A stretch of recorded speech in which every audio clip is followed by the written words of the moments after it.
सिक्किम के नामची में कल हुई हिंसा के बाद सियासी प्रतिक्रिया तेज हो चली है। आज पार्टी दफ्तर में सिटीजन एक्शन पार्टी ने एक प्रेस कॉन्फ्रेंस की। इस दौरान पार्टी के प्रवक्ता अल्बर्ट गुरुंग ने कहा कि रैली के दौरान पार्टी के 2 नेताओं को बगैर किसी कारण के हिरासत में लिया गया। उन्होंने कल की रैली में हिंसा के लिए पुलिस प्रशासन को जिम्मेदार ठहराया। साथ ही छात्र नेता पदम गुरुंग की मौत की जांच सीबीआई से कराने की मांग की। Yesterday's incident which took place in Namche, it is very unfortunate. The police administration, they resorted to force. They used tear gas against a very peaceful rally, against a very peaceful gathering, which had assembled in Namche, demanding justice for late Padam Gurung.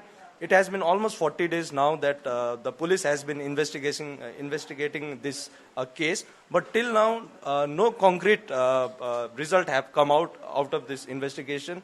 And the family of late Padam Gurung, on behalf of them, the Gurung, all Sikkim Gurung Tamu Buddhist Association, they had called yesterday's peace rally, and rally was going on smoothly, but the administration, they instigated the gathering.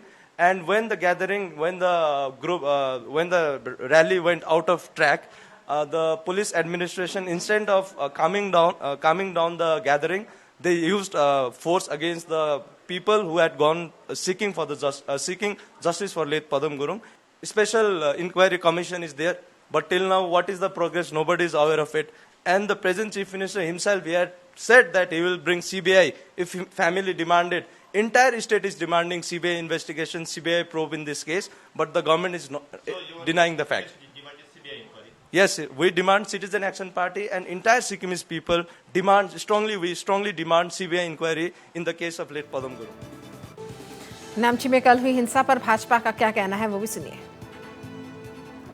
जितना भी protest हो रहा है सिक्किम में, मतलब एक peaceful rally जब भी निकलता है, पुलिस फोर्स एक्सेसिवली अब्यूज करके कभी कभी लाठीचार्ज करते। कल तो आपने देखा कि टीयर गैस का भी उपयोग हुआ है।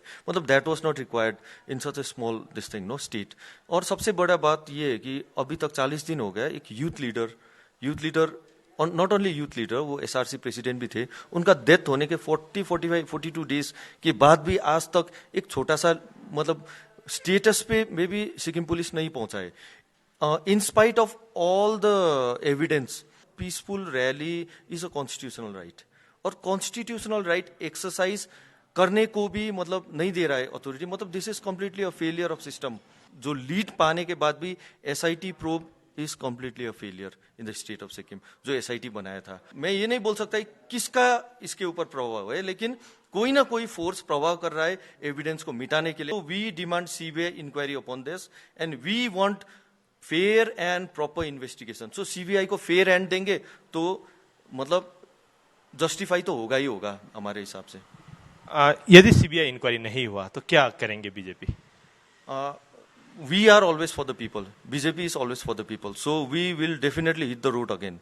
ये इश्यू को आप लोग नेशनल लेवल पर आपके लीडरशिप के पास ले जाएंगे? Yes, absolutely. Our president is in Delhi now, and he is raising continuous voice upon this कि सिक्किम में ये हो रहा है, अथॉरिटी का कॉन्स्टिट्यूशनल फेलियर कंप्लीटली चल रहा है। हमारा पार्टी डेफिनेटली सेंटर में वॉइस करेगा, और ये चीज को जब तक पदम गुरुंग का केस सॉल्व नहीं होगा तब तक हम चुप नहीं बैठेंगे। Tomorrow also we are meeting honourable governor regarding this case.